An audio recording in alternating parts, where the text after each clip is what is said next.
The day started like any other on Outpost Delta.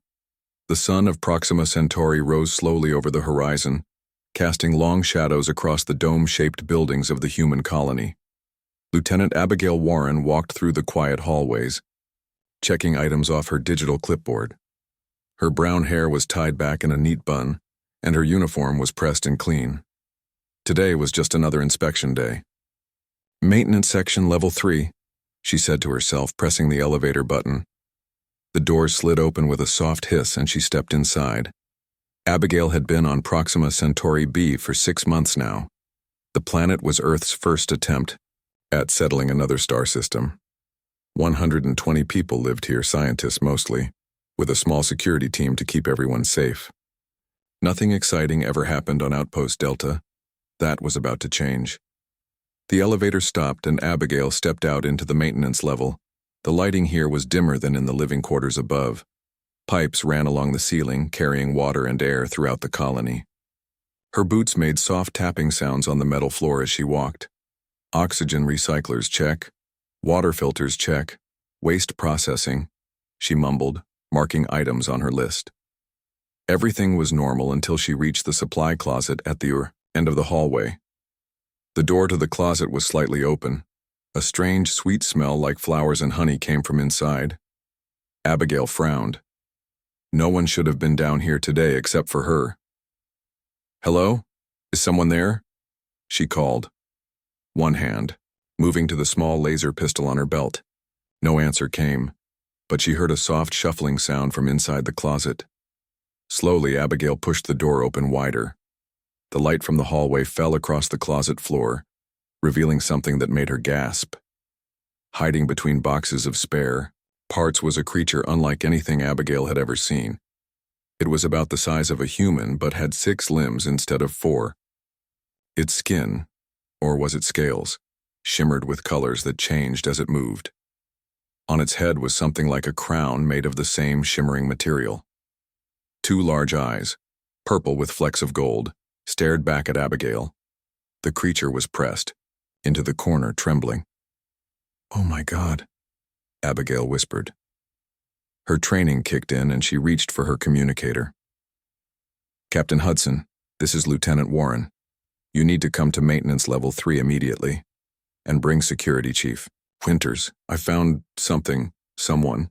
5 minutes later, heavy footsteps echoed down the hallway. Captain George Hudson arrived with Frank Winters and 2 security officers, Karen Miller and Doug Patterson. All had their weapons drawn. "Lieutenant Warren, report," Captain Hudson said. He was a tall man with a serious face and graying hair at his temples. "Sir, I found this being hiding in the supply closet during my inspection. It hasn't tried to attack or run away." Captain Hudson peered into the closet, his eyes widening. "Have you tried communicating with it?" "No, sir. I thought it best to wait for you." As they spoke, the creature moved. One of its 6 limbs, an arm perhaps, reached up to touch something on its chest. A small device that none of them had noticed before lit up. A moment later, a voice came from it, speaking English with a strange musical quality. "Please, do not harm. I seek sanctuary." Everyone froze. Frank Winters raised his weapon, higher, but Captain Hudson held up a hand. "You can understand us?" Hudson asked. The device on the creature's chest glowed again. "Yes. Universal translator. Standard for royalty." "Royalty?"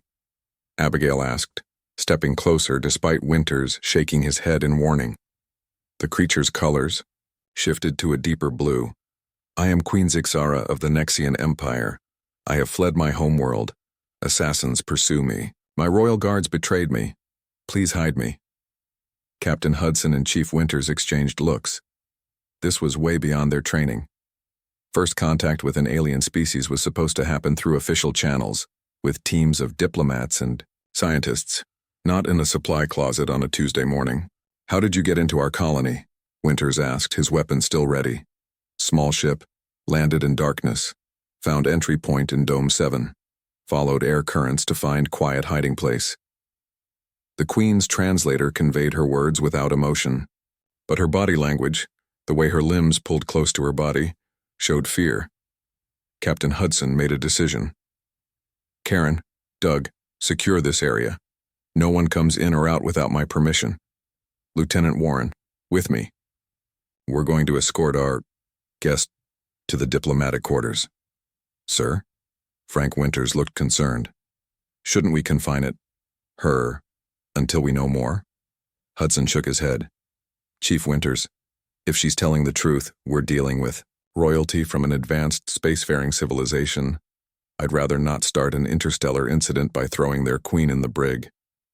He turned to the alien queen.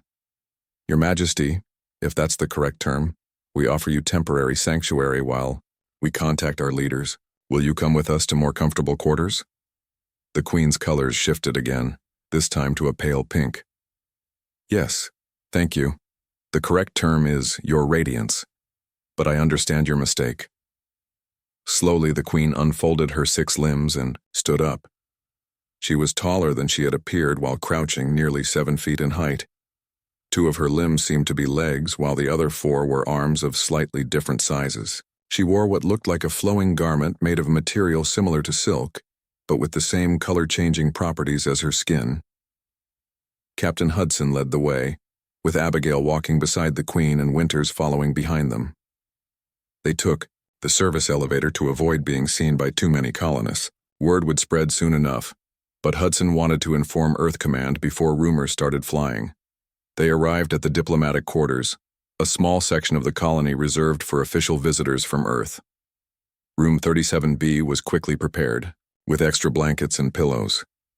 These quarters are humble, but they should provide privacy and comfort, Hudson said as he showed the Queen inside. A guard will remain outside for your protection. The Queen moved around the room, her forearms touching various objects, the bed, the desk, the chairs. This will suffice. My gratitude, Captain Hudson, George Hudson. Captain Hudson, I will remain here until it is safe for me to leave. Of course, Lieutenant Warren will bring you food and water soon. We'll need to determine what's safe for you to consume. The Queen nodded, a surprisingly human gesture.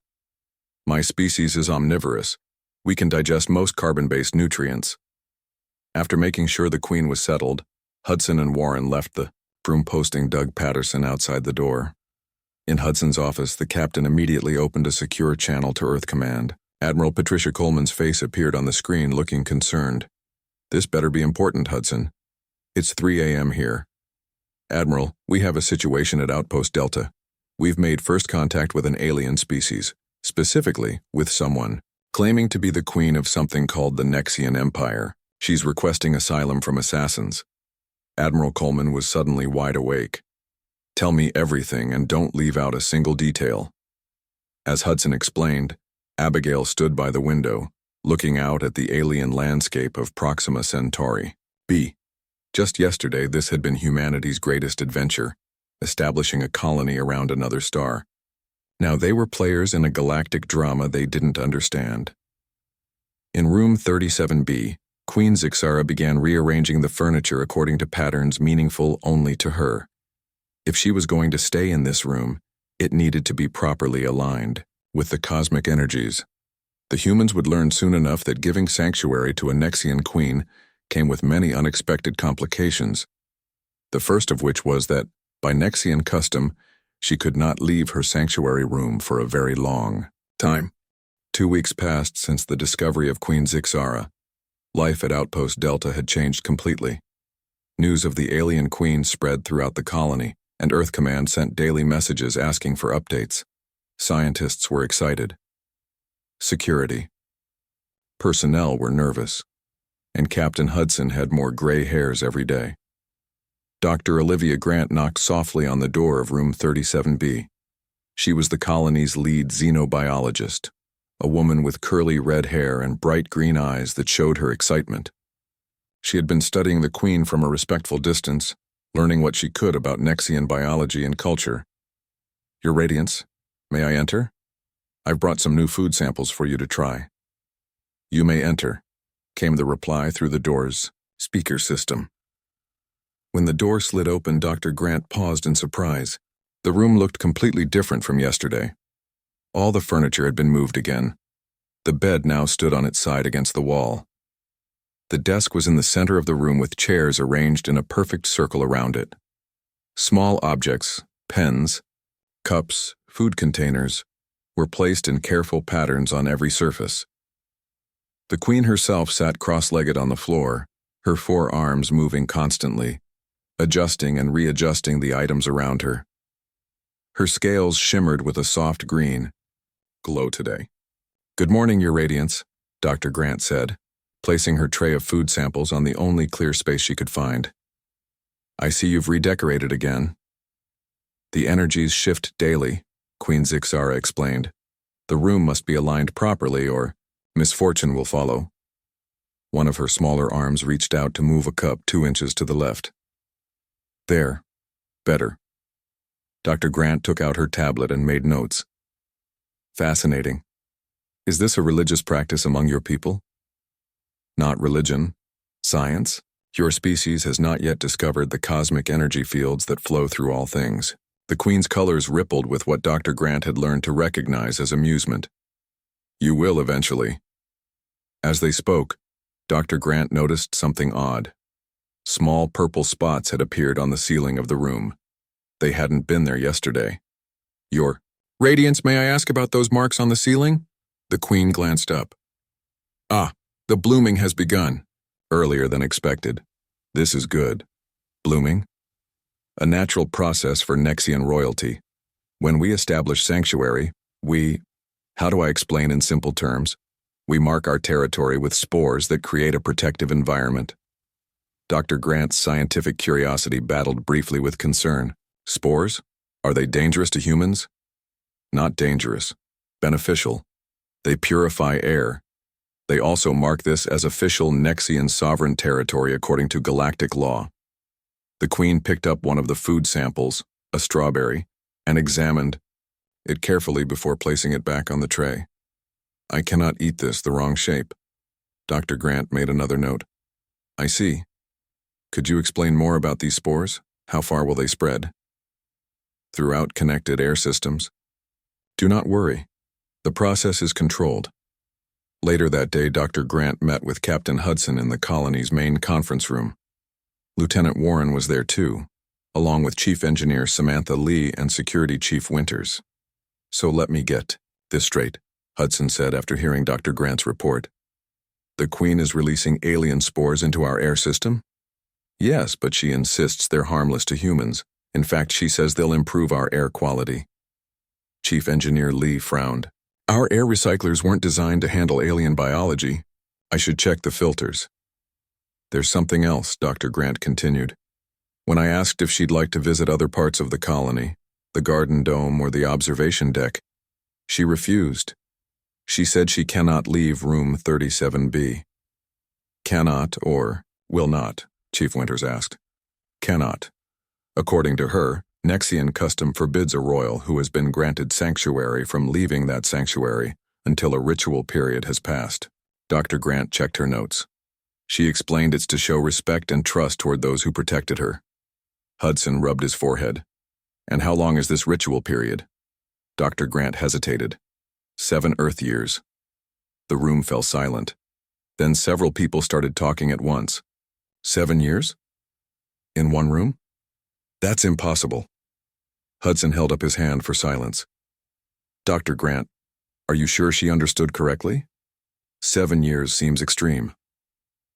I asked her 3 different ways. She was very clear. In Nexian culture, to leave sanctuary before the ritual period ends would be a grave insult to the hosts. It would suggest that the protection offered wasn't valued. Engineer Lee looked thoughtful. "Room 37B is only 15 by 20 feet. No one could stay in such a small space for 7 years. Nexians apparently can," Dr. Grant replied. "And there's more. She mentioned that her enemies are likely searching for her. If they discover she's here, they might come looking." Chief Winters sat up straighter. "So we're potentially harboring a fugitive who's putting the entire colony at risk?" "Not exactly," Lieutenant Warren spoke up. "From what the Queen has told me during my visits, she's the rightful ruler. There was a coup led by her brother. Those pursuing her are the criminals according to their laws." Hudson sighed deeply. Earth Command wants us to maintain peaceful relations and learn what we can. The Queen hasn't shown any hostile intent. For now, we respect her customs and keep her comfortable in room 37B. 3 days later, Joe Simmons was having a strange day. As the colony's maintenance supervisor, he knew every pipe, duct, and wire in Outpost Delta. Today, things were different. He had been called to the science lab because the air vent was making odd noises. When he removed the vent cover, he found the inside coated with small purple plants. They looked like tiny vines with glowing purple leaves. "What the heck?" he muttered, poking the plants with his screwdriver. They gave off a sweet smell like honey and lavender mixed together.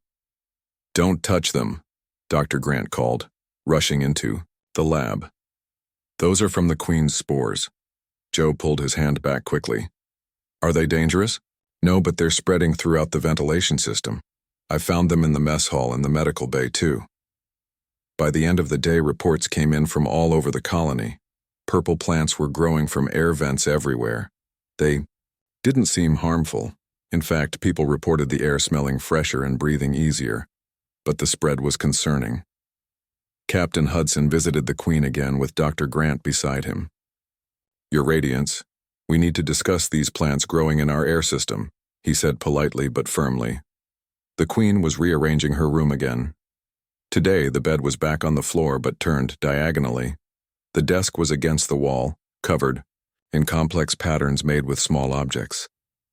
"The purification blooms are working correctly," she said, not looking up from her work. "Your colony's air is now 32% cleaner."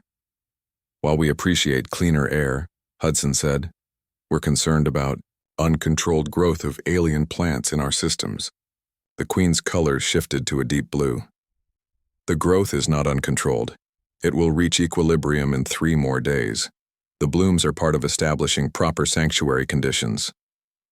Hudson and Dr. Grant exchanged looks. This was just one of many cultural differences they were learning to navigate. As they were about to leave, Lieutenant Warren burst into the room looking worried. "Captain, we've received an urgent message from our long-range scanners," she said, slightly out of breath. "3 ships have entered the system. They're not human vessels." The Queen's colors immediately drained to a pale gray. "They have found me sooner than expected." Hudson turned to her. "Your enemies?" "Yes. Voxtraw, my brother's military commander. He leads the hunt." "How long before they reach us?" Hudson asked Warren. "At their current speed, 4 days at most." Hudson nodded grimly. "We need to prepare. Your Radiance, can you tell us about their weapons, their numbers?" The Queen's translator conveyed her words with an edge of fear. "Their ships are war vessels. Many soldiers. Advanced weapons. They will demand you surrender me to them." "And if we refuse?" Dr. Grant asked quietly. "They will take me by force. Your colony will be collateral damage." Hudson's face hardened. "No one threatens my people. Lieutenant Warren, call a full staff meeting immediately. Security Chief Winters needs to prepare defense options." "What will you do?" the Queen asked, her colors swirling with anxiety. "Protect you as we promised," Hudson replied. "But we need a plan because one thing is certain. You won't leave this room and they can't have you."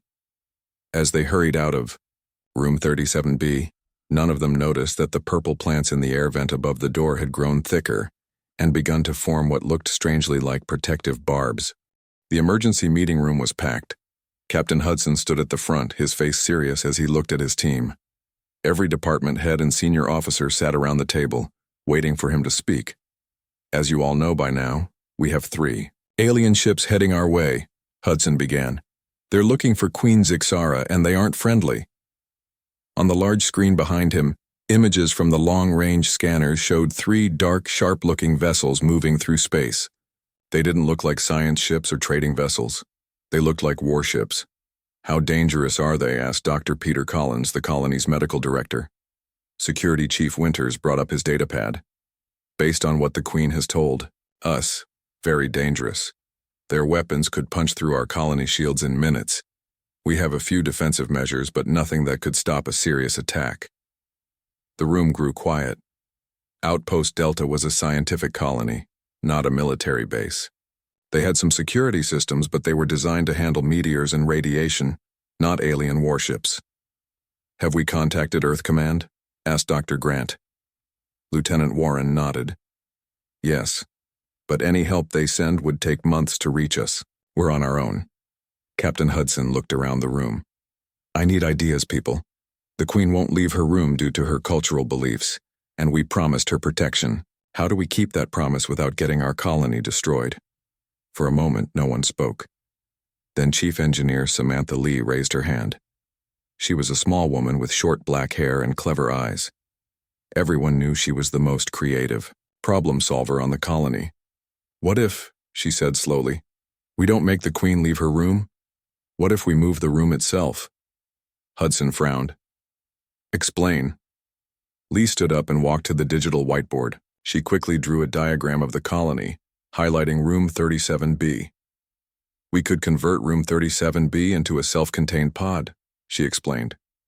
"Add life support systems, small engines, and a control panel. Make it into a tiny spaceship. If the aliens come, we detach the pod and hide it somewhere on the planet." "Is that even possible?" Chief Winters asked, looking doubtful. "It would be challenging," Lee admitted. "But we have the technology. We would need to work quickly and quietly. The hard part would be doing it without disturbing the Queen or her arrangements inside the room." Dr. Grant looked thoughtful. "The Queen has told me that Nexian royalty can sense when their sanctuary has been violated. If we change too much, she might notice." "Then we'll have to be very careful," Lee said. "We can add the systems between the walls and under the floor. From inside, the room will look the same." Captain Hudson nodded slowly. "How long would it take?" 3 days if we work around the clock. We have parts from the colony's backup modules we can use." Hudson made his decision. "Make it happen, Chief Lee. Take whatever people and resources you need. The rest of us will prepare other defenses and try to slow down our visitors." As the meeting ended, Lieutenant Warren approached Hudson privately. "Sir, should I tell the Queen about this plan?" Hudson thought for a moment. "Not yet. She's already stressed enough. Let's wait until the room is ready. For now, continue your daily visits as if nothing has changed." The next 3 days were the busiest in Outpost Delta's short history. Chief Engineer Lee led teams working in shifts around room 37B. They carefully cut into the walls from the outside, adding new systems while making sure nothing inside the room was disturbed. Lieutenant Warren visited the Queen each day, bringing food and news. She had to stand in different spots each time as the Queen kept rearranging everything. "The purple plants have stopped spreading," Warren mentioned during one visit. "They seem to have reached what you called equilibrium." "Yes," the Queen said, her colors a calm blue today. "The sanctuary is properly established now. The air in your colony is purified to Nexian standards."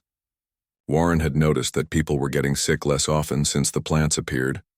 Several colonists with breathing problems reported feeling better than they had in years. "Your Radiance, may I ask a personal question?" Warren asked, watching. The Queen adjusted a pattern of small objects on the floor. "You may." "Why do you keep changing the arrangements in your room?" The Queen's colors rippled slightly. "The cosmic energies shift constantly. What was harmonious yesterday creates discord today. By adjusting my surroundings, I maintain balance. And this is important to Nexians?" "To royalty, yes. We are connected to the cosmic flows. To ignore them would be like your humans ignoring gravity." While this conversation happened, outside the room, Chief Lee and her team were installing the final components of the room pod's propulsion system. They worked in environmental suits to prevent noise from traveling through the walls. "Careful with that power coupling," Lee whispered to her assistant, Joe Simmons. "If we connect it wrong, the lights inside will flicker, and the Queen will notice." "And got it," Joe replied, his hands steady despite the pressure. By the end of the 3rd day, the work was complete. Room 37B looked exactly the same from the inside, but from the outside, it was now surrounded by a thin shell of technology, life support, engines, and controls that would allow it to detach from the colony and function as an independent spacecraft. "Captain," Hudson called another meeting to review the plan. "Chief Lee, is the room pod ready?" he asked. "Yes, sir. We've tested all systems quietly. It can detach from the colony structure in 90 seconds and has enough power and air to last 3 weeks on its own. Good work. Now we need a hiding spot. Hudson turned to the colony's geologist, Dr. Alan Parker. What options do we have on the planet's surface? Dr. Parker brought up a map on the main screen. There's a deep canyon system about 30 miles north of us. The rock contains high levels of iron and other metals that should block their sensors.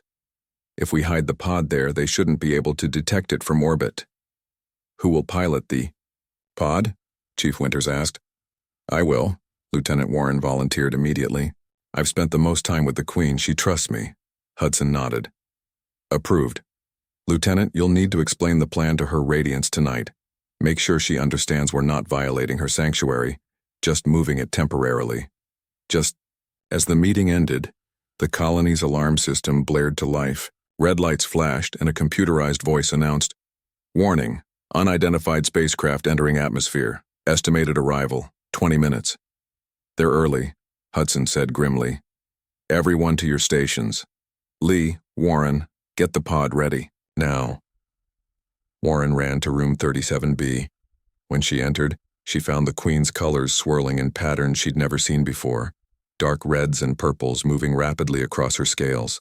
They're here, the Queen said before Warren could speak. I can sense Voxtral's presence. Your Radiance, we have a plan to protect you, Warren said quickly.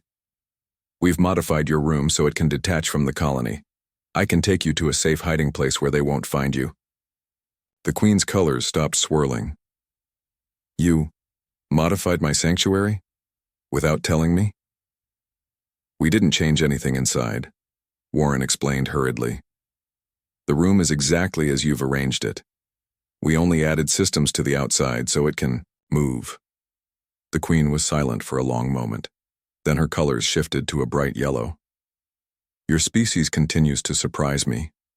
This solution is clever. You respect my need to remain in my sanctuary while still ensuring my safety. Then you approve? Yes, this is acceptable. Warren smiled with relief. Thank you. We need to move quickly now. The separation process might feel strange, but try not to worry. She activated her communicator. Chief Lee, the Queen has approved.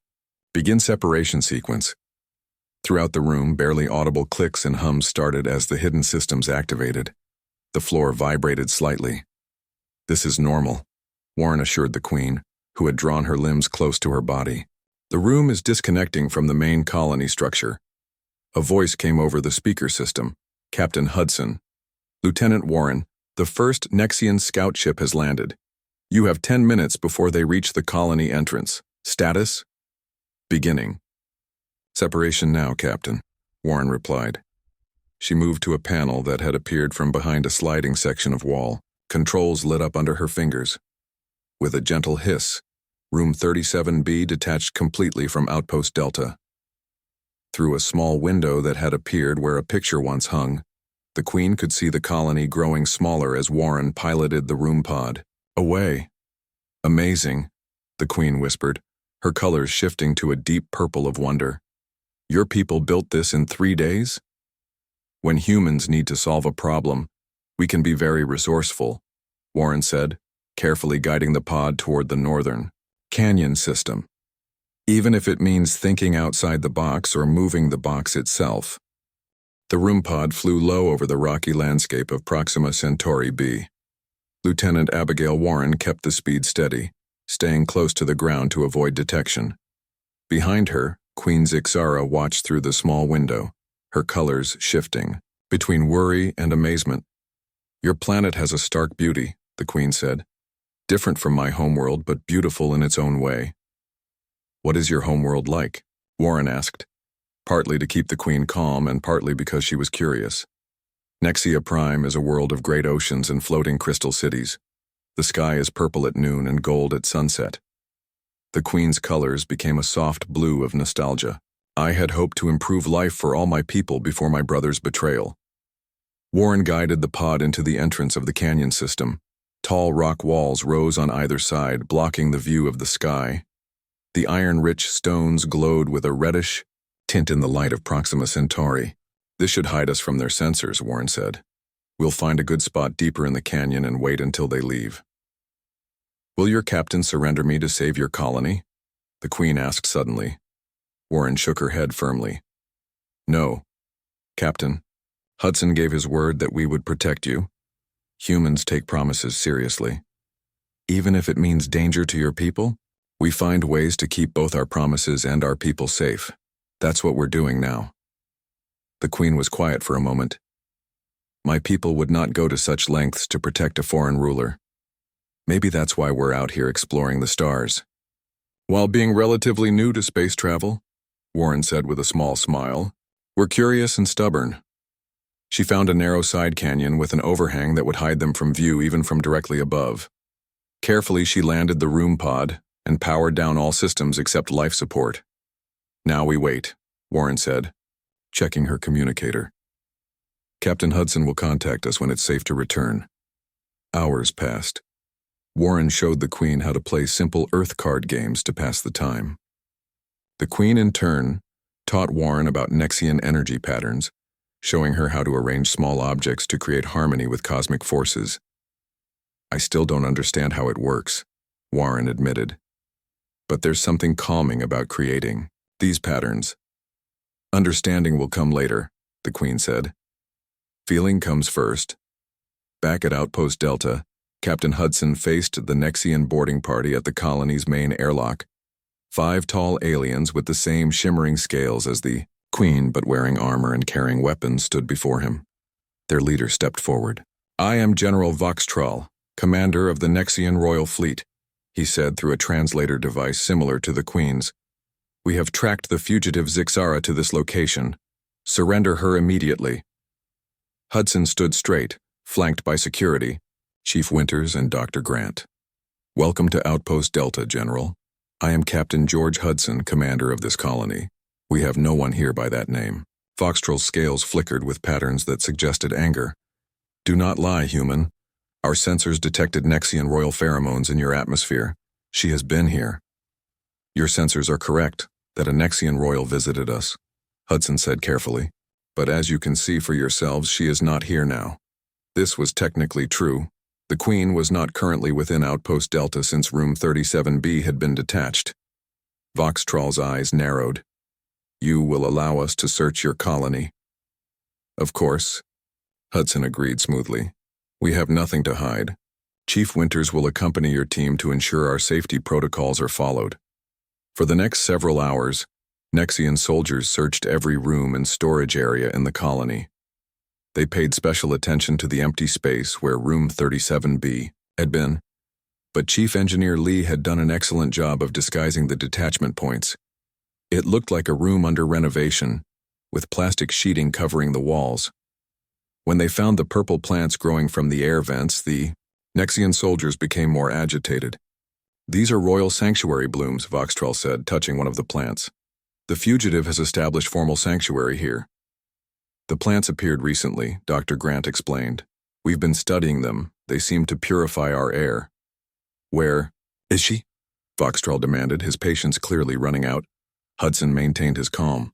As I said, General, she is not here. Perhaps she left these plants and continued on her way. Voxtroll's translator conveyed his growing anger. Impossible. Once sanctuary is established, a royal cannot leave for 7 cycles. It is our most sacred law. Perhaps your laws are different from what you think, Hudson suggested. After completing their search and finding nothing, Voxtroll and his soldiers returned to the main conference room. The general's colors were now dark with frustration. Captain Hudson, I do not understand your deception. Protecting the fugitive puts your entire colony at risk. She is a criminal who fled justice on Nexia Prime. Hudson sat across from him. General, we value facts. In our brief interaction with the person you're seeking, she claimed to be the rightful ruler, and that her brother led an illegal coup. How do we know which version is true? Voxtroll seemed surprised by this direct challenge. Her brother now sits on the throne. That is all that matters. On Earth, we have a saying, might doesn't make right. Hudson leaned forward. Before we continue this conversation, there's something you should know. We've contacted Earth Command. They've officially recognized Queen Zixara as the legitimate ruler of the Nexian Empire and granted her political asylum. This was a calculated bluff. They had sent the message, but any response would take months to arrive. Still, the Nexians wouldn't know that. You have no authority in galactic politics, Voxtrol said, but his colors showed uncertainty. Perhaps not yet, Hudson agreed. But we're learning quickly, and Earth has dispatched a fleet of our most advanced ships to this system. They'll arrive soon. Another bluff, but one that might buy them time. Back in the canyon, Warren's communicator beeped. It was a coded message from Hudson. Visitors still here talking now, stay hidden. Is something wrong? The Queen asked, noticing Warren's expression. The Nexians are still at the colony. Captain Hudson is trying to convince them to leave. Warren checked the pod systems. We have enough supplies for 2 weeks if needed. The Queen's colors darkened. Voxtrol will not give up easily. He fears what I know about my brother's crimes. Then, we'll stay hidden as long as necessary, Warren said firmly. As night fell on Proxima Centauri b, the room pod grew cold. The heating system worked, but Warren turned it down to conserve power. She wrapped herself in a blanket. The Queen noticed. You are uncomfortable. I'm fine, Warren insisted, just a little cold. To her surprise, the Queen's body began to glow with a soft, warm light. The temperature in the pod rose slightly. Nexian. Royals can regulate our body temperature, the Queen explained. It helps with space travel. Thank you, Warren said, touched by the gesture. You have gone to extraordinary lengths to protect me, the Queen said. No one on my world would have thought to move an entire room to preserve sanctuary traditions. That's kind of what humans do, Warren replied with a smile. We find creative solutions to problems. Perhaps, the Queen said thoughtfully, I have underestimated your species' importance in galactic affairs. 3 days later, Warren received another message. Visitors leaving. Wait for all clear. From the small window they watched as the 3 Nexian ships rose into the sky and eventually disappeared. An hour later, the final message came. Safe to return. Big news. Carefully, Warren piloted the room pod back to Outpost Delta. Captain Hudson and his senior staff were waiting when they arrived. Engineers quickly reattached Room 37B to its original location, the process taking less than an hour. Once everything was secure, Captain Hudson entered the room to speak with the Queen. Your Radiance, I'm pleased to report that General Voxtrol and his forces have left our system, he said. More importantly, we've received an urgent message from Earth Command. They've formally recognized your claim to the Nexian throne and offered Earth's protection. The Queen's colors shifted to bright gold, a sign of joy Warren had learned. Your world's leaders are wise. But how did you convince Voxtrol to leave? Hudson smiled. I may have mentioned that Earth was sending warships to protect you. He decided not to wait around to see if I was bluffing. Clever, the Queen said, her colors rippling with amusement. My brother will not be pleased. There's more, Hudson continued. Earth Command has designated this colony as the official diplomatic outpost for Nexian human relations. Room 37B is now officially recognized as the Nexian embassy to Earth. 1 hour. Year later, the colony had expanded. A new wing had been built around Room 37B, which remained exactly as the Queen had arranged it. The wing included meeting rooms, guest quarters for visiting Nexians, and a garden of purple plants that helped purify the air for the entire colony. Queen Zixara finally stepped out of Room 37B exactly 1 year after her arrival. Not the full 7 years of Nexian tradition, but a compromise that honored both cultures. Standing beside Captain Hudson, now promoted to colonial governor, she addressed the assembled colonists and visiting officials from Earth. When I chose this planet as my hiding place, I believed humans were an insignificant species far from the galactic center. I now understand that your adaptability, your respect for differences, and your determination make you valuable allies.